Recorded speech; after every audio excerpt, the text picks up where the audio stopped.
Okay. Okay. Okay. Okay. Okay.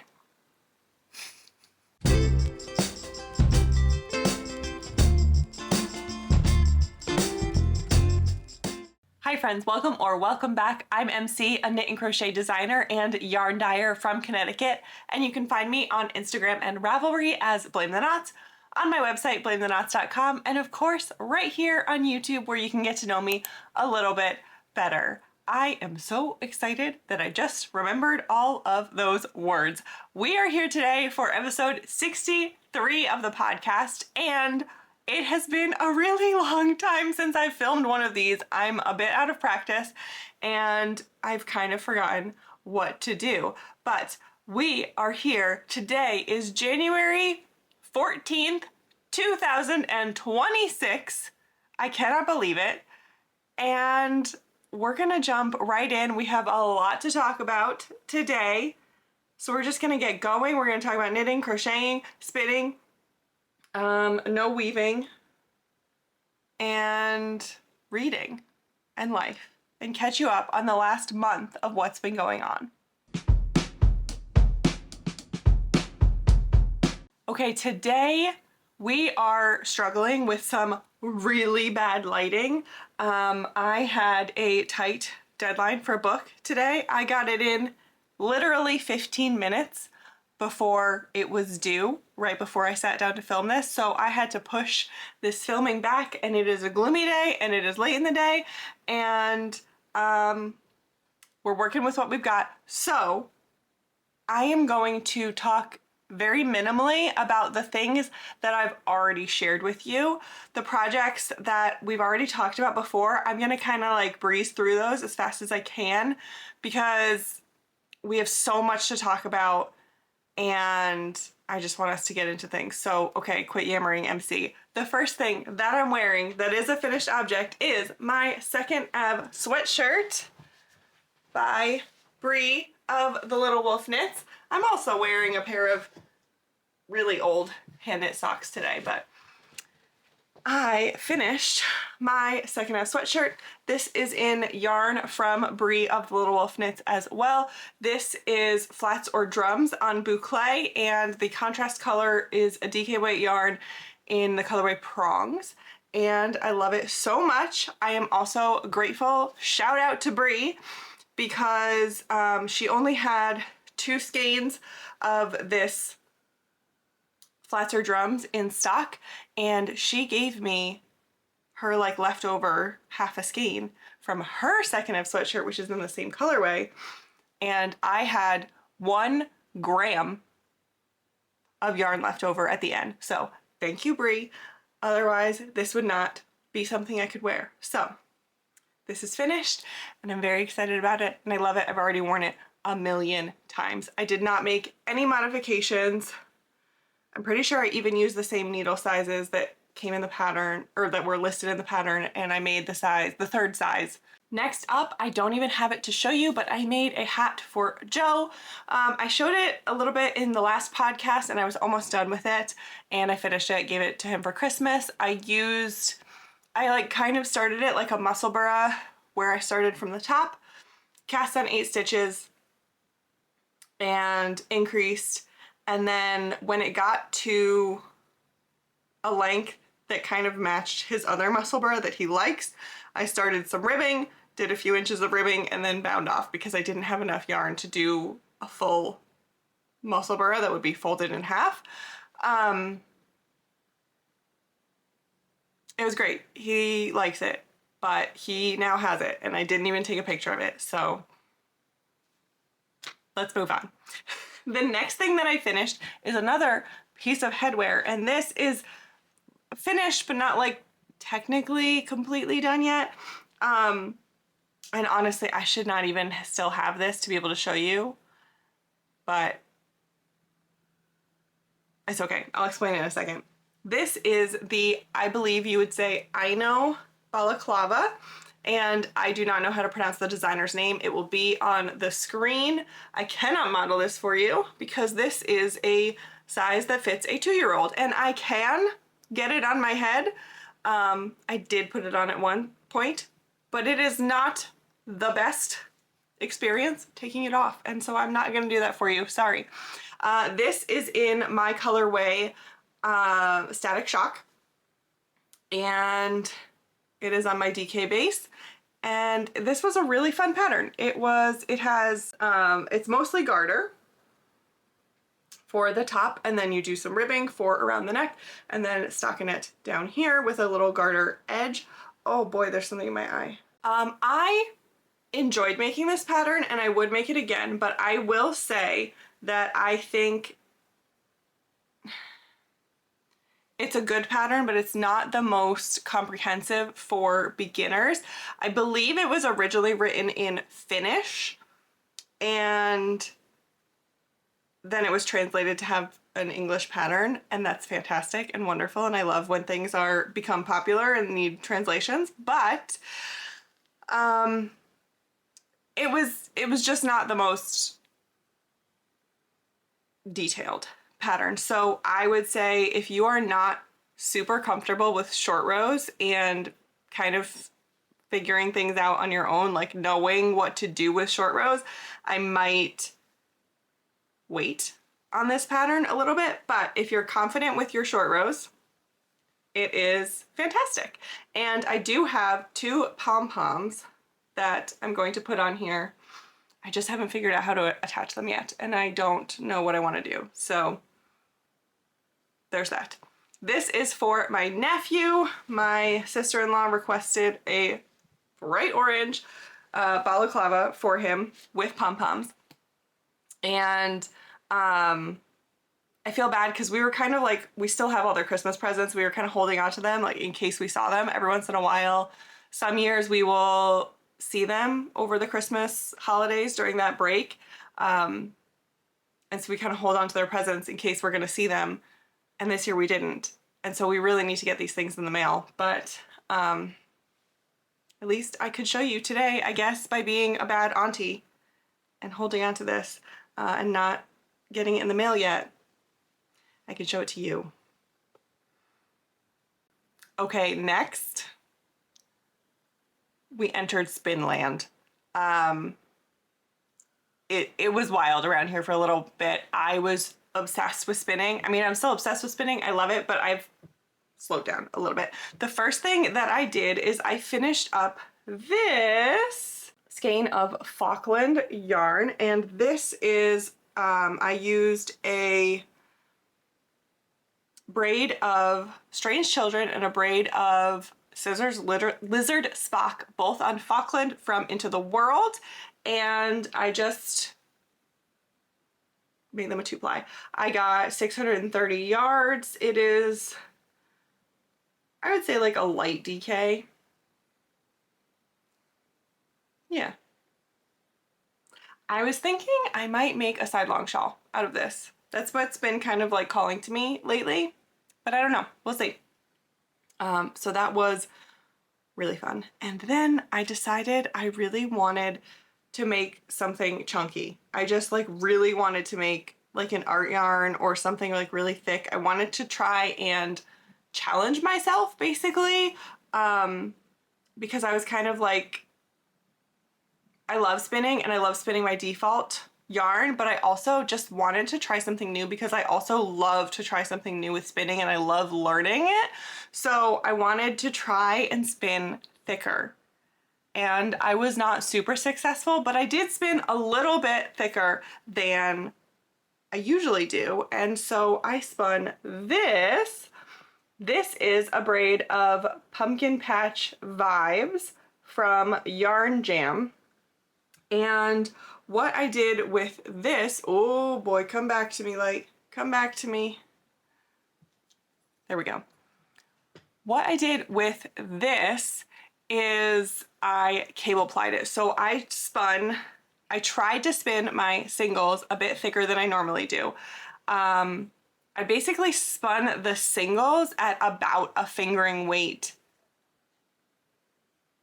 width, wraps per inch weight.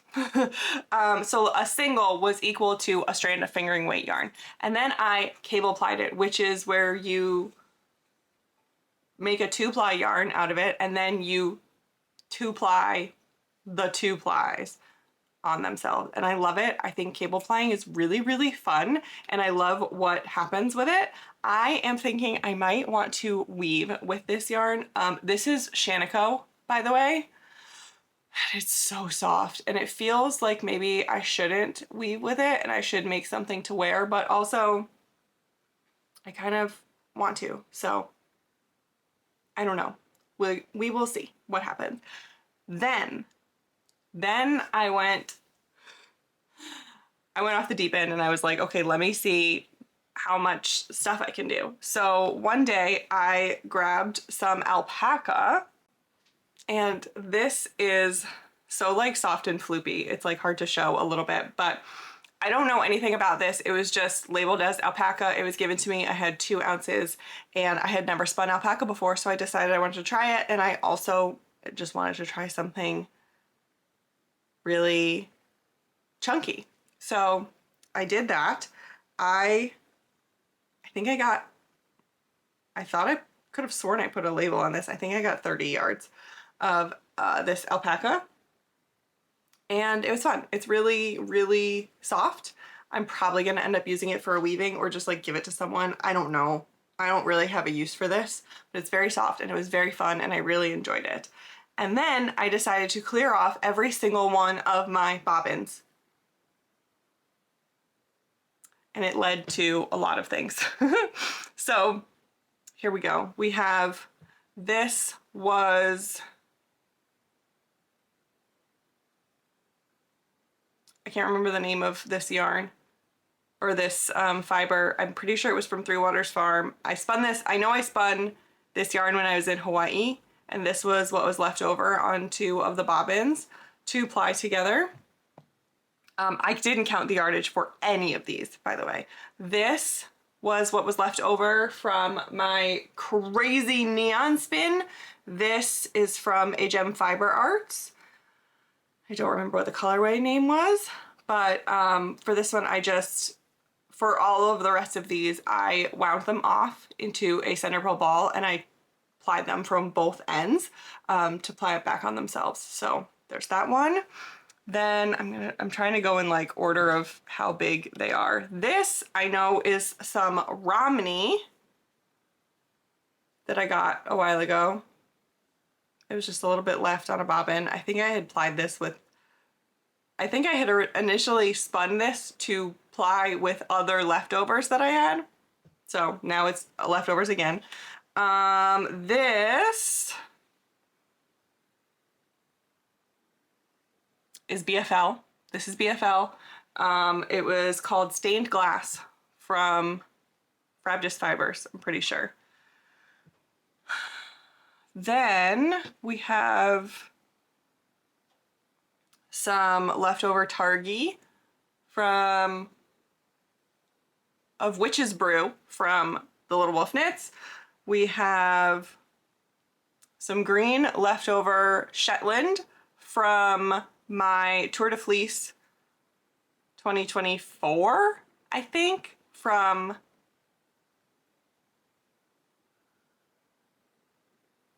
what's their name? Malia Made It. Oh no. Throwing things on the ground. And then we have this one that I don't think really counts as anything. It's the tiniest little skein ever. And I don't remember what this was left over of. I have no idea. And then I decided to quit my silk spin that I was working on, and I 2-plied it on itself, and I actually am really glad that I did because I enjoyed it, and I feel like that like helped me to not want to give up on it.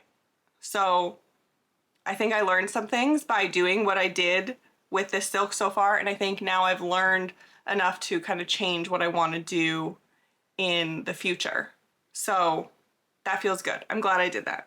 So I ended up with 1, 2, 3, 4, 5, 6, 7, 8 little things.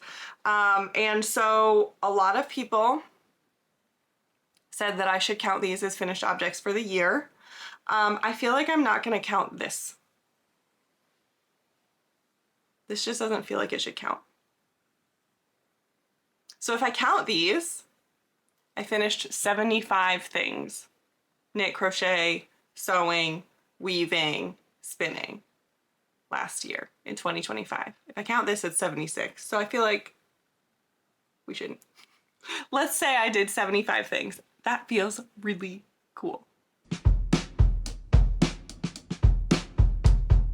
Okay, moving into our works in progress. I am kind of disappointed in myself that I haven't finished this for you for today. But you know, I got distracted. I had a lot of fun with a lot of other stuff over the holidays, and here we are. This is my Stadium Crew. This is a new design that is going to be in testing really soon. Like probably by the time this video goes live, the testing call will be like within the next couple of days.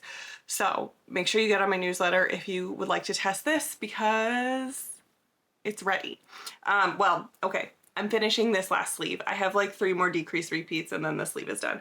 But anyway, this is in my colorway I Get to Be on Top from my newest Thanksgiving collection.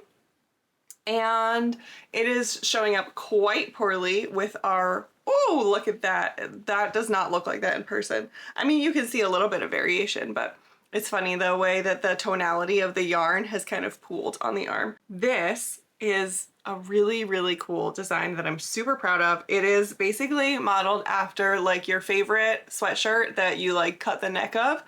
It has these amazing folded hems. It's so cool. It's so cool. I need to weave in my ends. They're sticking out, but they're so cool. And they have this like faux exposed seam. It's amazing. I will post pictures online with better lighting and so that you can actually see everything properly. But I was here the last time I showed you this. I was just before I joined in the round, I think. Pretty sure. I don't remember. It's been a long time. But now I have just the last little bit of this sleeve to finish. And I do want to show you, while we're here, let me show you this because I don't really know where to put it otherwise. So I am using a progress keeper from my friend Wendy of Warm Stripes. This is a pumpkin progress keeper, and I've left this on here because I was committed to it. But Wendy, my beautiful, lovely, darling friend, sent me. She said that I inspired an idea for her, and I feel so honored and excited and loved. But she sent me this pretzel, and these are handcrafted porcelain stitch markers. She did end up making some salted and unsalted pretzels, and there might still be some in her shop. I will leave her shop below, but I just feel so special, and it's so amazing, and I've had this for so long, and I have needed to show you, and I'm so excited that now I can finally like put it on something I didn't want to forget to show you. And Wendy also sent me a couple of other goodies. One is this book tail that she has in her shop that her dad makes, and they are for like, well, you put it in a book and then you can hold the book with your thumb like that, and it holds the pages of the book open. I believe the one that she sent me, she said was ash, and it is so cool. I never thought that I would like enjoy using one of these, and I legitimately was talking to a friend, and like in real time I was like, I don't know, I guess it goes like this or whatever, and I went, oh, that feels nice. So I have been using this. It is really fun. It is beautifully handcrafted by Wendy's dad, and there are some in the shop. And like I said, I will leave that link below. And then I got a couple of amazing buttons from Wendy. So we have these confetti buttons and the these like brown naked buttons that she has in the shop, and I'm so excited. I am going to be doing a design, a cardigan design of some kind with Wendy's buttons, and I cannot wait. I'm so excited. I'm so grateful. So thank you, Wendy, for sending these to me. I love having fibery friends. I love it. I'm so excited to use these, and I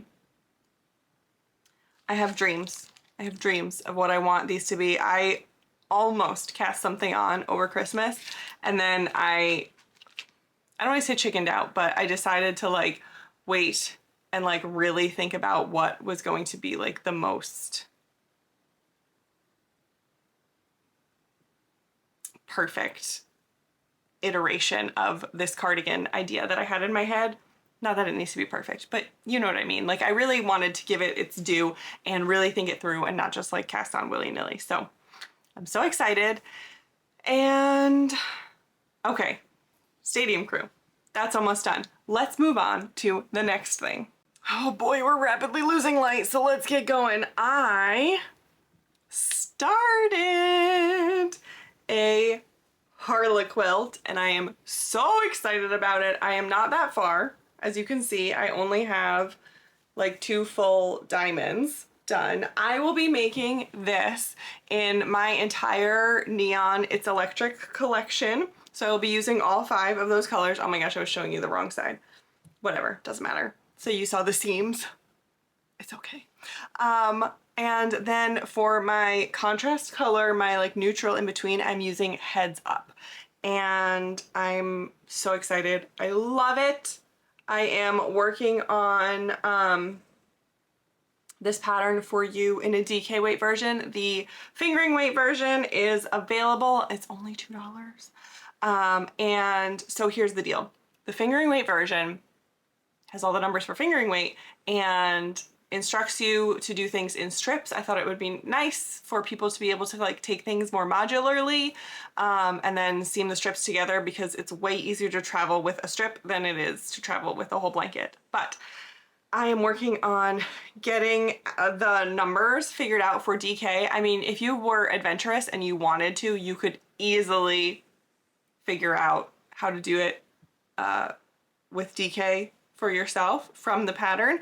But, you know, some people just want the numbers told to them. So I'm working on the numbers for DK for you, and also going to write out an entirely modular pattern where you can always just be adding on the next diamond as you go, so that you can just have the whole blanket going, and when it's done and there's no seaming at all. So I'm very excited about that. I haven't gotten very far.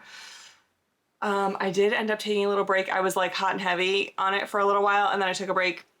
But right now I really just want to focus on getting that sleeve done for my Stadium Crew, and then we can jump back into this. But I do have one other thing that I started. We're okay, Shandy. I need you to stay calm for like a few more minutes. Otherwise it's gonna be dark. We gotta get this done, right? I started a Radvent cardigan, and right now it's just 2 sleeves. I am super excited about this. I have had this pattern kind of in my brain. Thank you, Shandy. I've had it kind of like floating around in my brain for a little while, and I could never like commit and decide on what yarn I wanted to use. So I am using 5 different colors from, that's a great question, the Fiber Co. Does that sound right? The Fiber Co. Yes, the Fiber Co. I'm using the colorways Buttermere, Walk Me Home, Cat Bells, Windermere, and White Heather. I do not know which one of these is which, although the white is White Heather. And I basically have both the sleeves done, and I have just started to work on the body on one of the sides. So I'm loving this. This is alpaca, and I think it's gonna be great. I have a dream in my head that I would love to have this done by the next time I see you, but I don't think that's gonna happen. But it would be really fun. We'll see. And the only other thing that I have been working on is hiding right here behind me, and that is a spin of some brown merino. I have a whole pound of this brown merino and I have started spinning it. I'm not gonna take it over here for you to see because I don't really like disturbing my wheel when it's all set up. So it's brown and I've done not very much, maybe an ounce of spinning. That's it. Okay, let's talk about the shop. There is so much stock in the shop. I had my trunk show at Madison Wool in the middle of December, and all of the leftovers have been entered into the shop.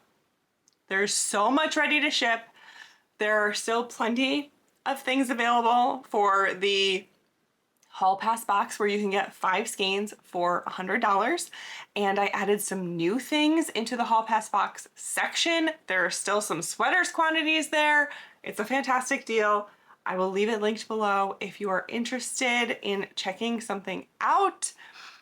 If you have a new test coming up, or you're wanting to treat yourself, or you have like gift cards from the holidays, or you just feel like looking at pretty yarn, there's a lot that you could fill a Hall Pass box with. I also released a video before Christmas where I launched a Notion template, or actually 2 Notion templates for you for your yarn stash organization. One is free and is a more simplified tracker, and one is the heavy hitter, the amazing tracker that you have seen me use for over a year now to track my stash that has all kinds of really cool information. There is a video detailing the whole thing. I've had several people grabbing either one of those trackers, and thank you very much. Also, thank you all for your patience because this is my first time releasing Notion templates, and so sometimes people had questions and I was like, oh, I don't know. I'm trying my best to help, but I'm learning as I go as well. So thank you so much for your patience and for helping me through any bumps in the road that we have gotten through together. But thank you to everyone who has purchased or downloaded or anything. I'm very excited about it. It was really fun to put that together for you. And then let's see what else happened. Business related. I put out the 12 days of not miss this year. That was something new and kind of an impromptu decision that I made because I decided I wanted to take some time off from filming these kinds of videos. I just really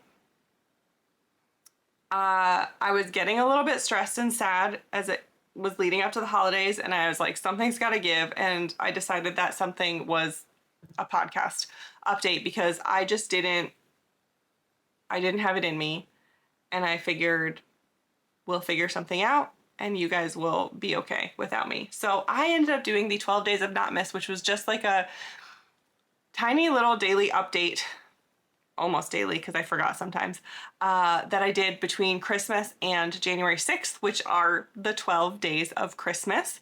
And it was really fun. It seems like a lot of people liked it. Some days I was like, this is super boring. There's no need for me to post this, but whatever. We did it. We got through it. Maybe we'll do it again next year.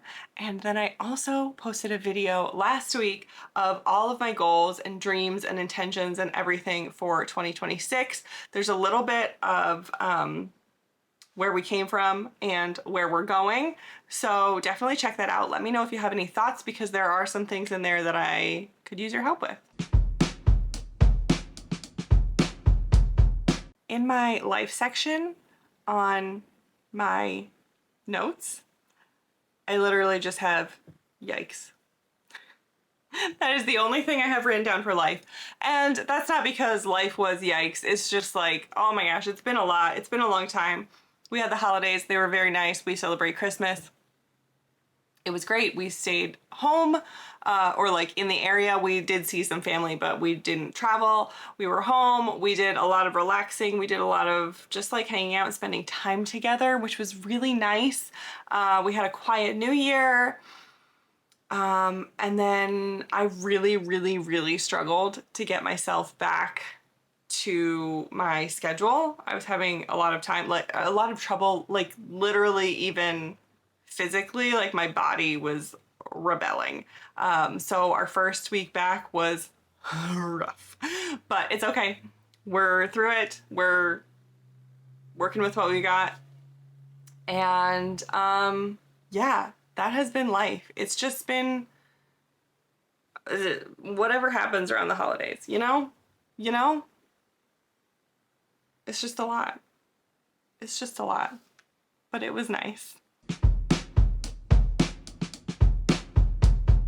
Okay, I have read so many books since the last time we spoke, and I don't want it to take forever. I'm still trying to figure out kind of like exactly how I want to do this. I know, I feel like I've been trying to figure out my books thing for like a long time because I want to talk to you about books. And I like talking to you about books, but I don't want it to take over everything. So I think what I'm going to do is quickly talk you through the books that I read between the last time that we spoke and the end of the year. And then next time I will pick up from the beginning of the year and catch you up to the present. And then that will kind of balance things a little bit more. Because I did finish my goal of reading 100 books. Last year I actually read 101 books in 2025. And in order to do that, I read a bunch of shorter books towards the end of the year. So let's go. We're gonna go as quickly as we can. I'm not gonna talk about these books that much. First up, I read The Christmas Guest by Peter Swanson. I gave this 2.5 stars. It was a fine story, but I listened to the audio and I highly do not recommend that. They have page turns like added in. It was very distracting and very bad. The story itself was average. Then I listened to Harriet Tubman live in concert by Bob the Drag Queen. And this one, I highly recommend you listen to the audio because it is narrated by the author. And it is a story that is just so elevated by the author putting their own feelings into it.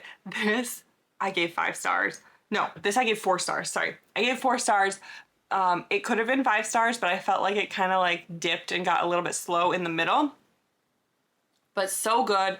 I will definitely be keeping an eye out for other things by Bob the Drag Queen. This was so good. This book was amazing. Go read Harriet Tubman live in concert. Then I read My Name Isn't Paul by Drew Huff. I gave this 2 stars. We were on a roller coaster of ratings. This is about an alien, kind of, that's pretending to be a human. They call themselves mirror people. I gave this 2 stars. It was just weird. I like weird, but it was just not good weird. Not like weird and not well written. Let's put it that way. Then I read Get Spun by Simeon North. This is about making art yarn. And I gave it 3 stars. It was fine. It did have some nice information in it, but it kind of read like a collection of articles about different topics instead of really diving into anything. So I don't feel like I learned a ton about making art yarn. I feel like I got a lot of good tips, but I didn't really like learn things. Next, I read The Most Wonderful Crime of the Year by Allie Carter. I gave this 3.5 stars. It could have been higher if the man wasn't so annoying. He was really a little bit creepy, that character. But this is kind of like a romance, but also cozy mystery kind of thing. And it was really cute. It was really cute. I liked it a lot. Then I read Timeless, The Curious Case of the Werewolf That Wasn't, and Meet Cute, all by Gail Carriger. Timeless is the 5th book in the Parasol Protectorate series. It is the final book. And then The Curious Case of the Werewolf That Wasn't and Meet Cute are both short stories that accompany that series. And I love this series. I really, really love it. I think it's an older series and I don't think a lot of people know about it, but to me, it has the same vibes of like, I can't remember the name of the series, but there's like the Veronica Speedwell. It's like Veronica and Stoker are the main characters. To me, it has very similar vibes to that, where it's like a little bit like adventure, but there's also this romance and like will they, won't they kind of thing. And I haven't read them, but it gives me also the same vibes of like Emily Wilde's Encyclopedia of Fairies and An Ornithologist's Field Guide to Love. I feel like this is on the same level as those. I love this series. It's so snarky and silly and fun. And I will definitely be reading more of her books. Next, I read The Curious Kitten at the Chimineko Kitchen by Yuta Takahashi. And this is reminding me, I got this book from NetGalley. So thank you to NetGalley and the publisher for sending me this book for review. I also received My Name Isn't Paul from NetGalley. I forgot to say that earlier. So both of these books, thank you very much for providing me with them for review. This book, The Curious Kitten at the Chimineko Kitchen, I gave 3 stars. It was fine. It is about a restaurant that can basically like make a meal that will let you spend one more meal with a lost loved one. Honestly, it like really felt like it was just kind of copying Before the Coffee Gets Cold. But it was sweet. It was sweet and it was cute. And I do actually also have the next book in the series. I was provided that as well from the publisher. So I will be continuing, but it's not, it was fun. I enjoyed it. It's not something that made a lasting impression on me. And then finally, for the year, I read Drive Your Plow Over the Bones of the Dead by Olga Tokarczuk. And this I gave 1 star, and it takes a lot for me to give a book 1 star, but this was just not good. Also, it's compared to some things that I don't think it should be compared to. People compare it to I Who Have Never Known Men. No. Not even close. No, this is about a very, very, very annoying old woman. And it's like, no, it's horrible. And then it has a kind of plot twist that I really don't like. 1 star. I'm done. So yeah, that's what I read for the rest of 2025. Okay, I feel like I squeezed a heck of a lot. I've only been recording for 45 minutes. I feel like I've squeezed so much into there. Thanks for bearing with me. Thanks for sticking around. I can't wait to get back onto this normal schedule and have a little bit less to talk about with you each week. I hope that you had a wonderful holiday season and have been enjoying the beginning of 2026. Make sure that you head down below and like this video, subscribe to the channel if you're not already. We are getting closer and closer every day. We're inching closer to 1,000 subscribers, and I would love to make that happen. So if you are not already subscribed, please consider doing so. And until next time, take care of you, and I will see you later. Bye.